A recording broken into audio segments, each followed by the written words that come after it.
По рестартирањето на Paper Mill, обоени отпадни води се испуштаат во отворен канал, што потоа се влива во Оризарска река, а водата од реката заедно со водите од хидроакумулациите Калиманци и Градче се користи за наводнување на оризовите полиња.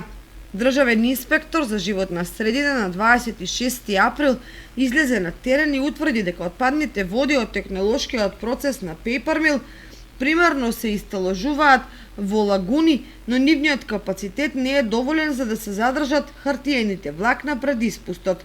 Затоа отпадната вода што се испушта во каналот содржи висок процент на органска материја со целулозни влакна, која е остаток од хартијата која се преработува и обоена бело или кафеаво во зависност од типот на хартија што се произведува. По надзорот, инспекторот го задолжи Paper Mill да изврши мерење на составот на отпадната вода од страна на акредитирана лабораторија и да изврши таложење на отпадната хартија пред испуштање.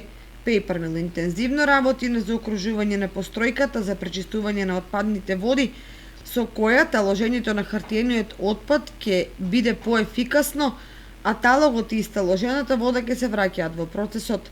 Дотогаш Paper Mill мора да го контролира испуштањето на отпадните води согласно наредбата на инспекторот.